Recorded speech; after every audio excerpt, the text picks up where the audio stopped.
ആത്മകഥ ചോർന്നത് ആസൂത്രിതമെന്ന് CPM കേന്ദ്ര committee അംഗം ഇ പി ജയരാജൻ. എഴുതി പൂർത്തിയാകാത്ത പുസ്തകത്തിൽ എന്തടിസ്ഥാനത്തിലാണ് ഇല്ലാത്ത കാര്യങ്ങൾ എഴുതി ചേർത്ത് പ്രചരിപ്പിക്കുന്നതെന്നും ഇ പി ജയരാജൻ ചോദിച്ചു. പ്രസാധകർ പാലിക്കേണ്ട മാന്യത DC ബുക്സ് കാണിച്ചില്ല. തനിക്കെതിരെ നടക്കുന്ന നീക്കം പാർട്ടിയെ തകർക്കാനാണ്.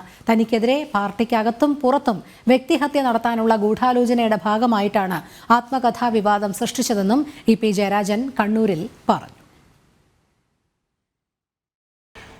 സാധാരണഗതിയിൽ ഒരു പ്രസാധകർ ചെയ്യാൻ പാടില്ലാത്തതാണത്.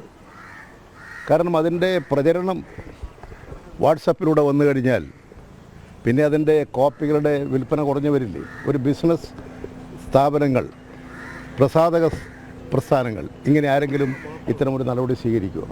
പ്രധാനമായൊരു കാര്യം, ഇത് തെരഞ്ഞെടുപ്പ് ദിവസമാണ്. പിന്നെ 3 ഉപതെരഞ്ഞെടുപ്പുകൾ നടക്കുന്നു 3 മണ്ഡലങ്ങളിൽ. ആ തെരഞ്ഞെടുപ്പ് ദിവസങ്ങളിലാണ് രാവിലെ തന്നെ ഈ വാർത്ത പ്രസിദ്ധീകരിക്കുന്നത്. ഇതൊരു ഗൂഢാലോചനയാണ്, ആസൂത്രിതമായ ഗൂഢാലോചനയാണ്.